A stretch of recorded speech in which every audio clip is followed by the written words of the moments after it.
I come in, sir? Come in. May I sit, sir?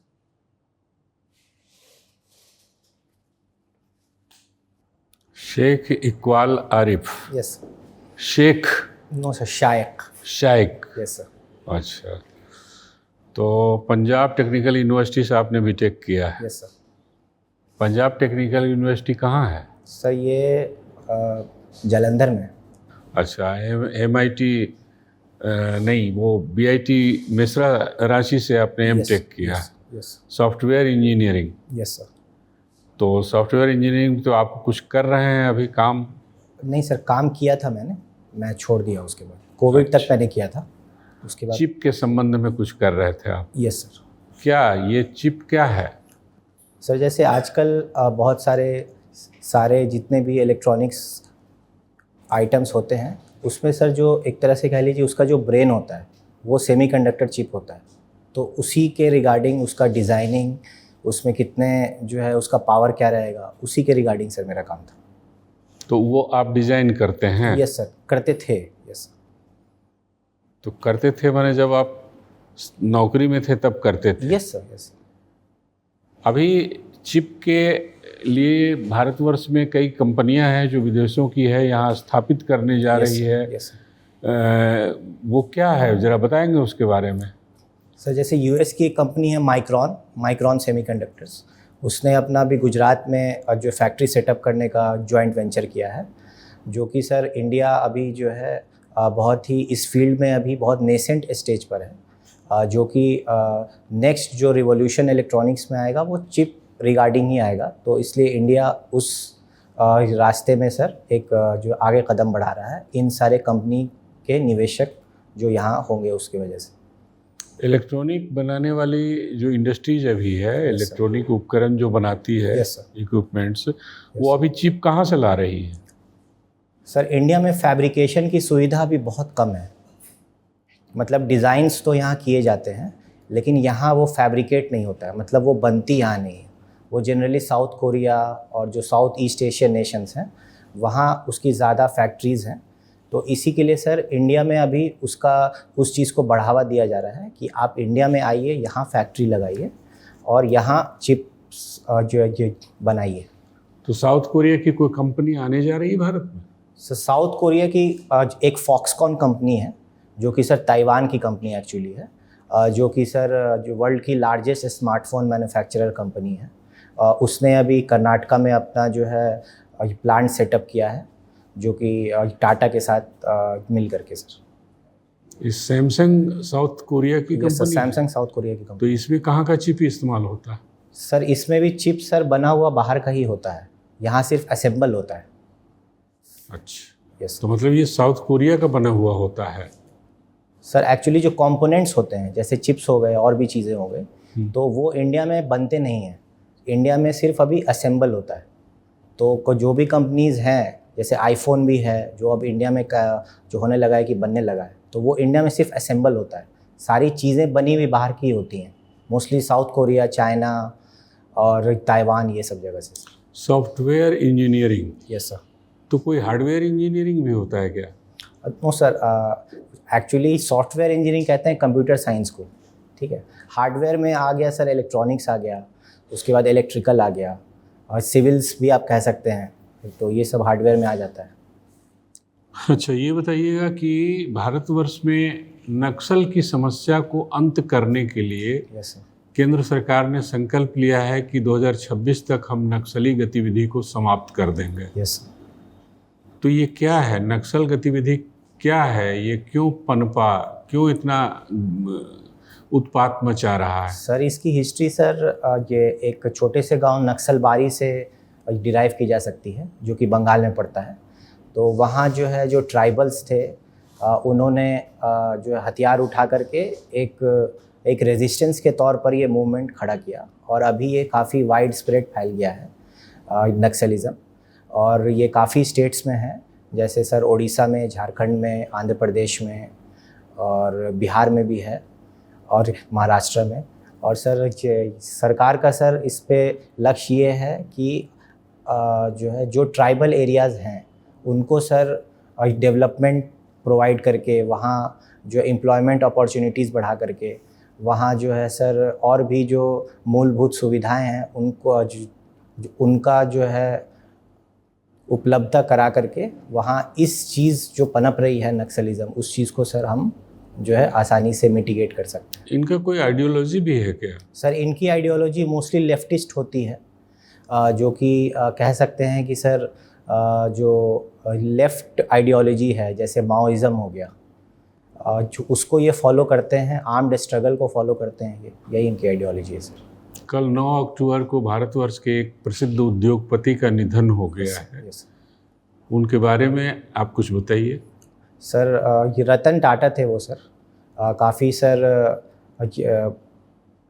Industrialist थे वो, अब Tata sons के चेयरमैन थे, और सर काफ़ी ठीक बोल। और सर उन्होंने सर उनको सर बहुत सारे अवार्ड से भी सम्मानित किया गया है, पद्म भूषण से, अभी रिसेंटली उनको सर असम वैभव से सम्मानित किया गया, और टाटा सन्स को उन्होंने वैश्विक तौर पर बहुत बड़ा बनाया है।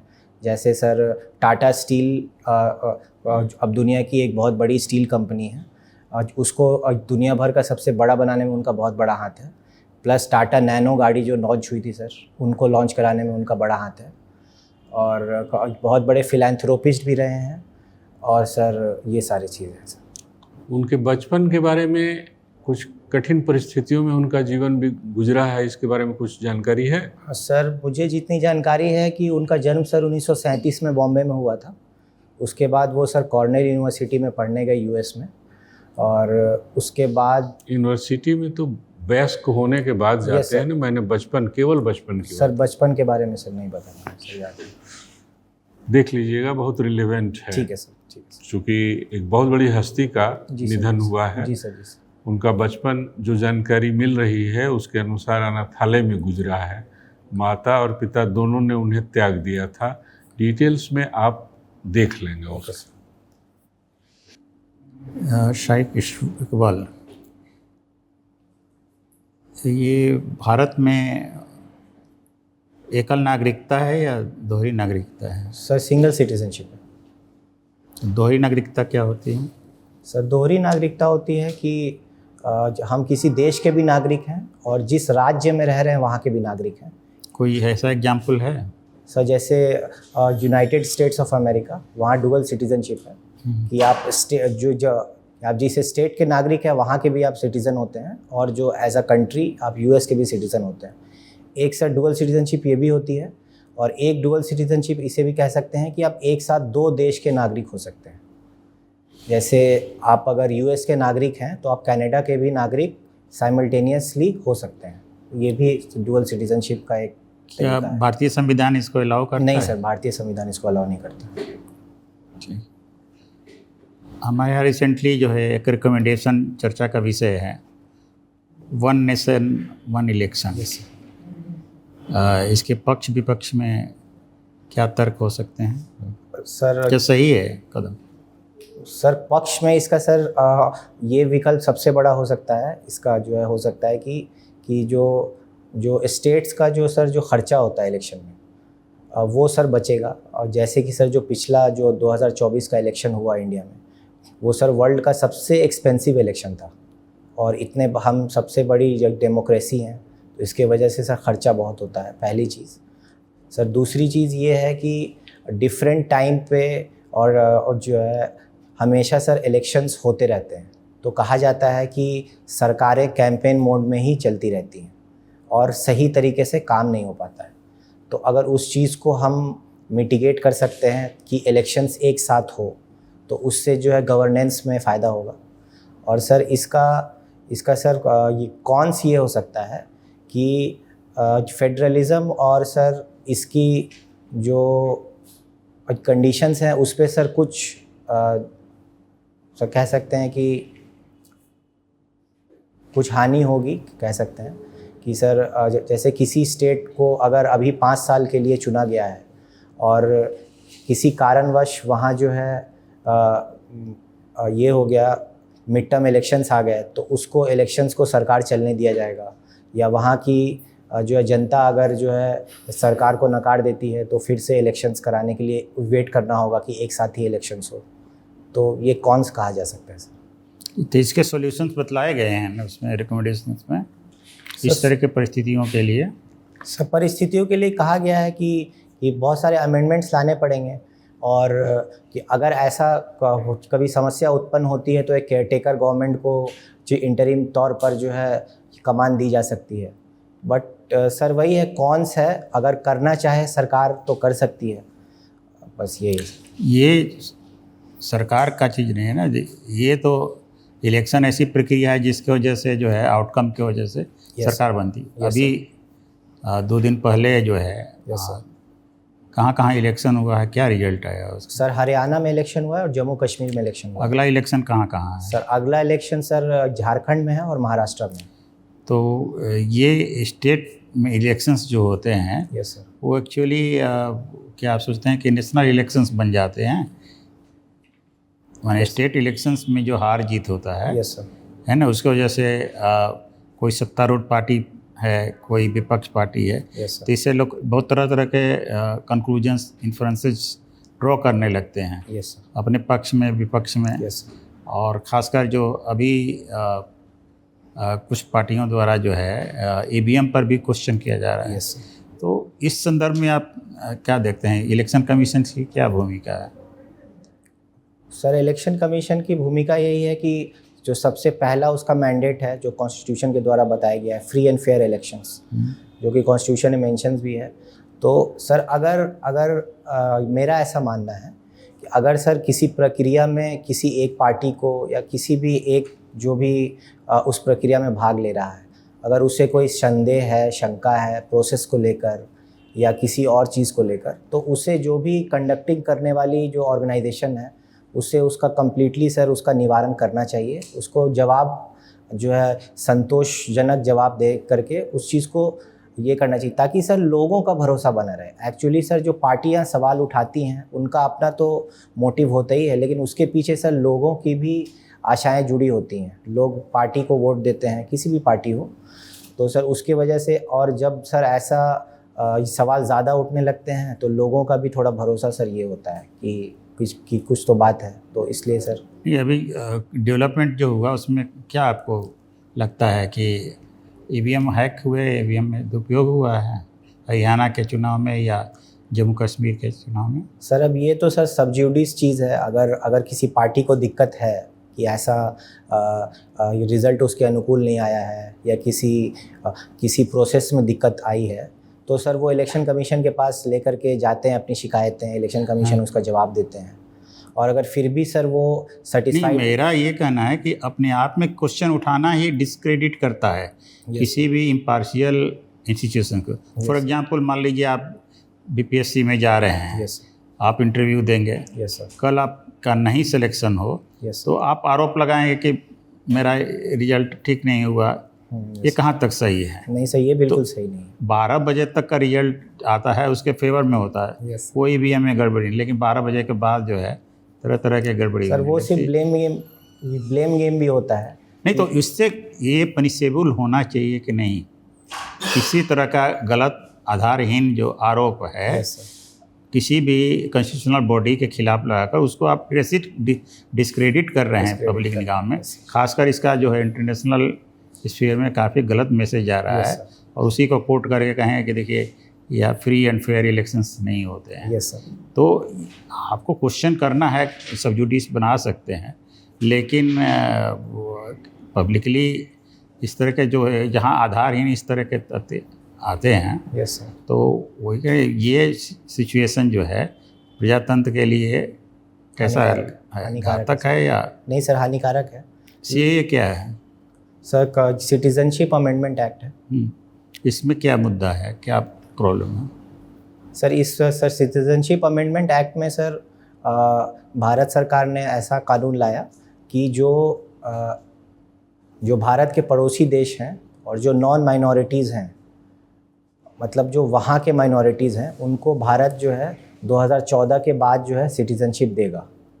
तो सर इससे शंकाएं लोगों में ये उठी, जिसके वजह से प्रोटेस्ट भी हुआ कि उसके वजह से जो यहाँ के जो माइनॉरिटी जनता है उनका सिटीजनशिप छीना जाएगा और ऐसा कुछ होगा। बट एक्चुअली ऐसा कुछ था नहीं, ये सब शंकाएं थी। जो कि अब जो है वो चीज़ ख़त्म हो गई है सर, आई गेस। अब बिहार एक बीमारू राज्य है, यस सर। ऐसा लोग जनरली कहते हैं। यस आप भी फेस किए होंगे बिहार से बाहर जाने में। यस और हम लोग आर्थिक प्रगति के लिए स्पेशल पैकेज की मांग कर रहे हैं। Yes sir. तो दोनों बताएं कि किस तरह से बीमारू राज्य है। सर बीमारू राज्य काफ़ी पीछे रह गया, क्योंकि कह सकते हैं कि बिहार एक रिसोर्स कर्ज से जूझ रहा है। रिसोर्स कर्ज कहते हैं कि सर जैसे कि जब झारखंड अलग नहीं हुआ था तो रिसोर्स तो बहुत थे, लेकिन उस चीज़ का यूटिलाइजेशन सही नहीं हुआ।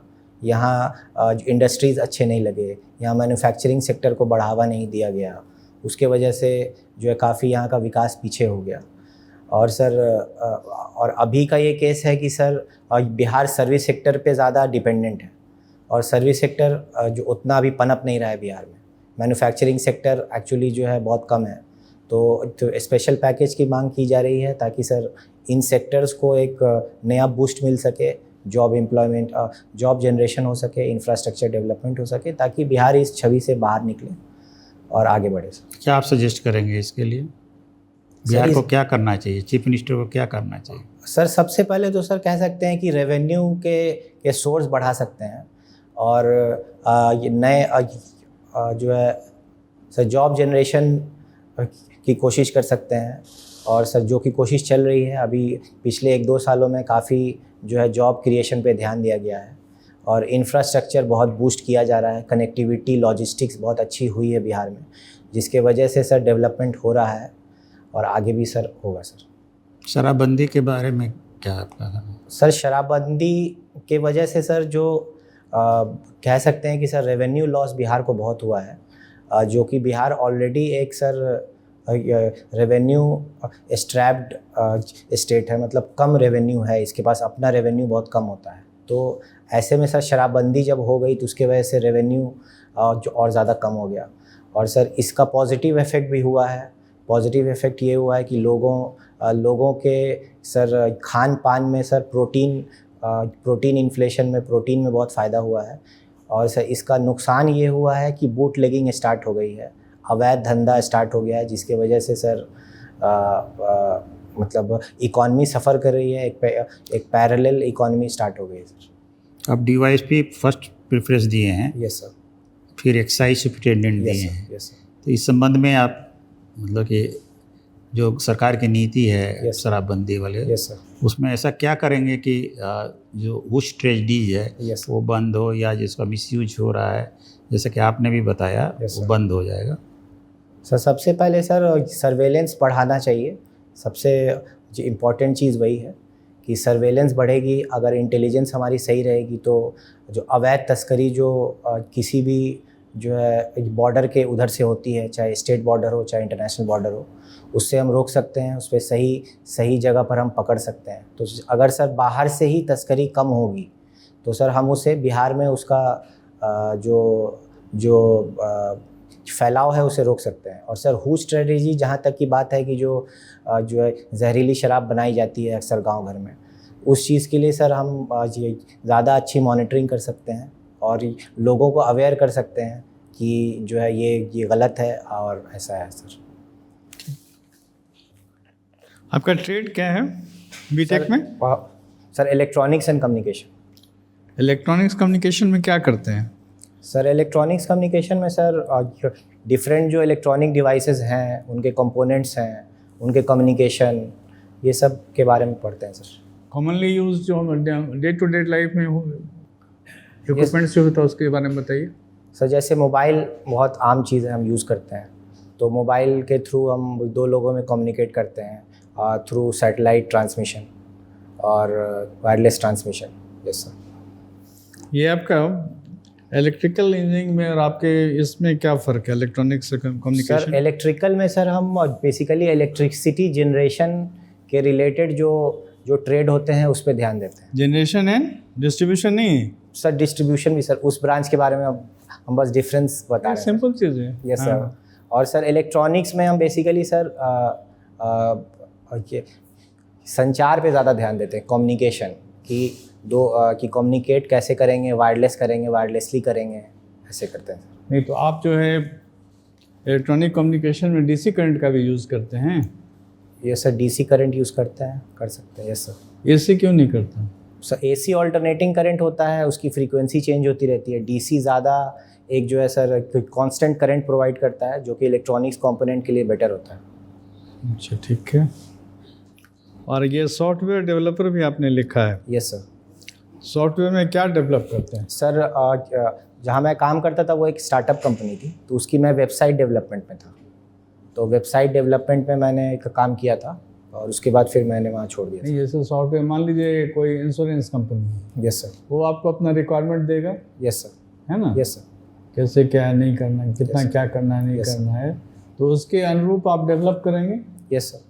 तो फिर इसको ये उसके अनुरूप निकला कि नहीं, ये कैसे पता चलेगा? कौन टेस्ट करेगा इसको? क्या स्टेजेस होता है? आपने बना दिया, सेकंड स्टेज क्या होता है? सबसे पहले सर डेवलपमेंट स्टेज होता है, और जो कि वो एज अ डेवलपर हम डेवलप करते हैं। फिर उसके बाद टेस्टिंग का स्टेज होता है।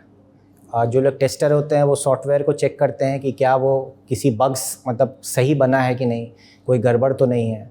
उसके बाद फिर एक फाइनल डेवऑप्स डेवलप। फिर पैरामीटर्स भी तो देखते होंगे ना, what is the demand of the company, और जो आपका यूजर एनसी जो होगा, यस सर, उसका जो डिमांड है उसके अनुरूप ये भी तो देखना सर। सबसे पहले सर होता यही है कि जो मेरे पास रिक्वायरमेंट आई, उस रिक्वायरमेंट के अकॉर्डिंग हम सारा चीज़ डेवलप करते हैं। उस डेवलपमेंट जो हुआ प्रोडक्ट बना, उसका टेस्टिंग होता है।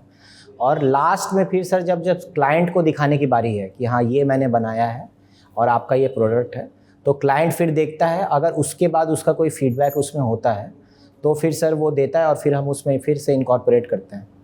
ऐसे ही होता है सर। अच्छा, ये जो है जैसे हम लोग बोलते हैं विंडोज़, यस सर। विंडोज अभी कौन सा विंडोज चल रहा है? अभी विंडोज़ 11 चल रहा है सर। क्या आप तो कब 7, 8, 9 सुनते थे, तो इससे क्या फ़र्क पड़ता है? क्यों चेंज करते जा रहे हैं? सर जैसे जैसे नई टेक्नोलॉजीज़ आती हैं तो जो है उसका डेटा प्रोसेसिंग का रिक्वायरमेंट बढ़ता है, जो है यूआई का जो रिक्वायरमेंट चेंज होता है। तो इसी के लिए सर विंडोज़ अपग्रेड होता रहता है। ये किसी भी सॉफ्टवेयर में होता है सर, जैसे एंड्रॉयड में भी है, जो है iOS में भी है। नए नए वर्जन्स आते रहते हैं, नए नए फीचर्स ऐड करते रहते हैं। अब जैसे सर इसका एक रीज़न ये कह सकते हैं कि जो एग्जिस्टिंग विंडोज़ होती है, अगर उसमें मुझे कुछ बहुत बड़ा चेंजेस या फीचर ऐड करना है, कि उससे विंडोज़ से क्या स्पीड वगैरह कोई बढ़ाते हैं? नहीं सर, स्पीड नहीं। एक्चुअली विंडोज़ सर जो भी हार्डवेयर है उस चीज़ को ऑपरेट करने का प्लेटफॉर्म देता है, ठीक है।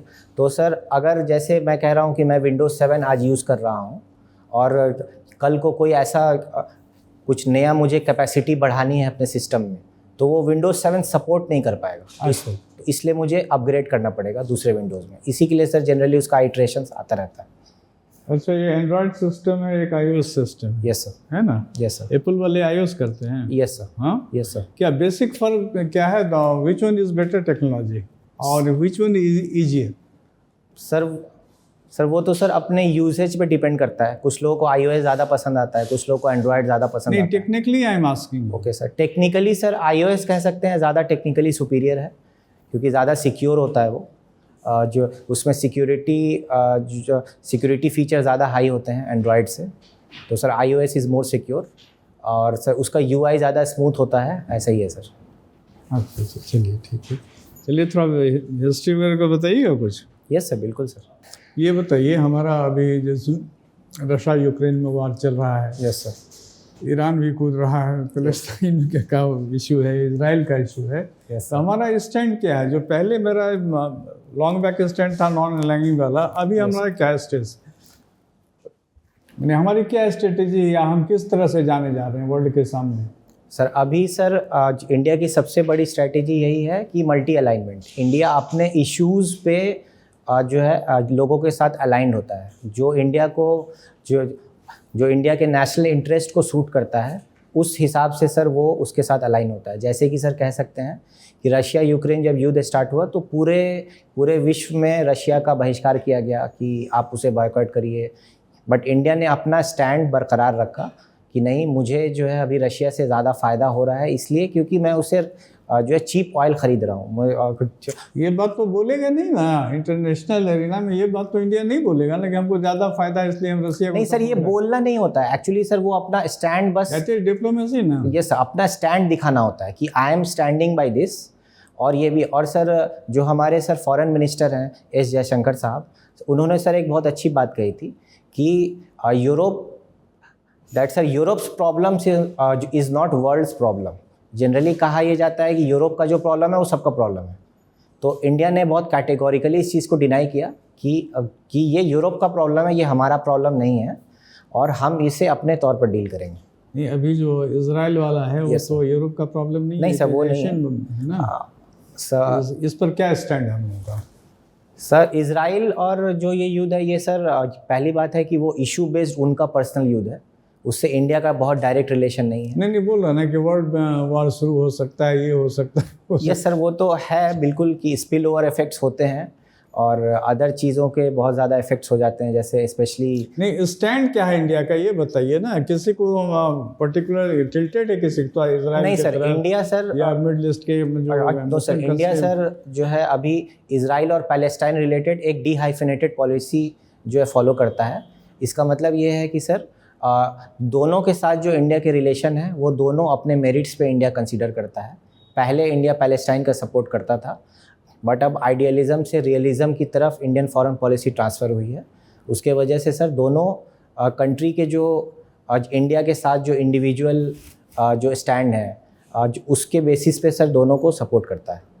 अच्छा, ये बताइए, आप तो इंजीनियर हैं। Yes sir. और इजराइल का एयर डिफेंस सिस्टम है। Yes sir. है ना। आयरन डोम छोड़ के बाकी का नाम बताइए सर। आयरन डोम है छोड़ के। Okay sir, okay sir. Sir एक थर्ड है terminal high altitude defence system. उसके बाद सर आयरन स्लिंग है। इट्स स्मॉलर रेंज का है ना iron sling. Yes, iron sling स्लॉन्ग रेंज का है। सर थर्ड जो है वो सर लॉन्ग रेंज के लिए है। और बताइए। और सर मैं भूल रहा हूँ सर, दो ही याद है सर मुझे। आप देख लीजिए। Yes sir. और है। यस सर, देख लीजिए। ये मिड है। अच्छा चलिए, ये golden period of Indian history बताइए। सर इंडिया का सारी हिस्ट्री गोल्डन कह सकते हैं सर। नहीं, ऐसे नहीं कर सकते हैं ना। Okay, don't reply in round about. फिर सारी हिस्ट्री कैसे हो जाएगी? गुप्ता पीरियड को बोलते हैं, तो सब देख लीजिएगा। दीज आर बेसिक थिंग्स है ना। हाँ सर, गुप्ता पीरियड को बोलते हैं। हाँ, तो उसको ये जानना चाहिए ना सर। समय वो समझ नहीं पाया एक्चुअली। अच्छा, गोल्डन पीरियड आप फिर से पूछ लेते हैं क्या पूछना। अच्छा बताइए, कब से कब तक था? अब तो आप समझ गए सर। 319 AD से लेकर के 500 समथिंग AD तक गुप्ता पीरियड था। उसके बाद सर हर्षवर्धन की डायनेस्टी आ गई, और गुप्ता पीरियड का जो स्टार्ट सर श्रीगुप्त ने किया था, और सर सबसे बड़े उसके रूलर थे चंद्रगुप्त विक्रमादित्य और समुद्रगुप्त। ये दोनों सर उसके बड़े रूलर थे। अच्छा चलिए, नॉर्थ बिहार में कितने डिस्ट्रिक्ट्स हैं? 13, 14, 27 डिस्ट्रिक्ट्स हैं सर, आई गेस। मैं देख लीजिएगा। Yes sir. ठीक है। Which is royal branch of engineering, किस ब्रांच को बोलते हैं? सब मैकेनिकल को बोलते हैं। क्यों? आपका इंजीनियरिंग बेकार थोड़े है? नहीं सर, बेकार नहीं है, बट सर मैं भूल रहा हूँ सर कि इसको क्यों कहते हैं sir royal branch. Simple logical think. Anyway आप इंजीनियर सीख लीजिएगा। ओके। चलिए, इंडिया के एक नामी सिविल इंजीनियर का नाम बताइए। This will be last question to you. ठीक है।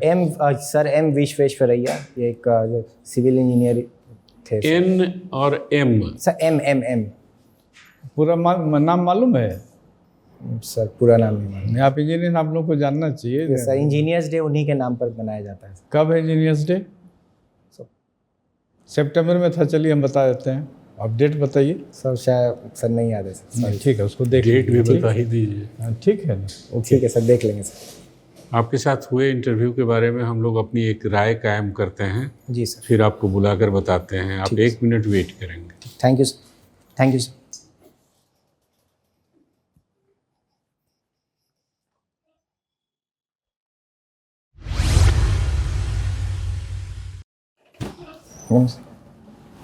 Come in.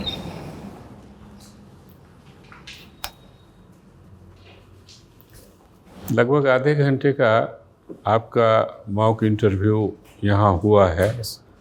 और हम लोग तीनों पैनलिस्ट ने बिना किसी बहस के और विवाद के एक नतीजे पर यह पहुंचे हैं यस सर, कि आपका परफॉर्मेंस आउटस्टैंडिंग है। Thank you sir. Knowledge wise, yes sir, apart from knowledge wise जो अन्य चीज़ होता है, Yes, sir. Sitting posture, communication skill, eye contact, yes sir, speech, voice, हर मामले में आउटस्टैंडिंग हम लोगों ने आपका पाया है। Yes sir. और हम लोग उम्मीद करते हैं कि आप बहुत अच्छा परफॉर्म करेंगे वहाँ मेन इंटरव्यू में। Thank you sir. आप अगर कुछ कहना चाहें तो कहिए। वैसे सब कुछ ठीक है आपका, यस सर। है ना। उस दिन नेक टाई को थोड़ा यदि आप रेड से थोड़ा Light ऐसा कलर में करके आइए। तो ज़्यादा Light अच्छा कलर। लगेगा। चुभता है। मतलब मेनली रेड जो है ना, हाँ, रेड को अवॉइड करना चाहिए। ठीक है सर, ओके सर, ठीक है सर। और सब बढ़िया है, सीटिंग पोस्चर भी है, आंसरिंग भी बहुत ठीक है। अच्छा किया आपने। जो करंट अफेयर्स है उसको थोड़ा और अप टू डेट और कर लीजिएगा। है, बहुत चीज़ पूछे है ना? नहीं आपसे, और ज़्यादा। समय हाँ। नहीं है वैसे। ठीक है, बहुत अच्छा। चलिए ठीक है। बाल ठीक कर लीजिएगा, सर वो अभी हमने कर लीजिएगा। हाँ, ठीक है। ठीक है, ऑल द बेस्ट। ठीक है, थैंक यू सर।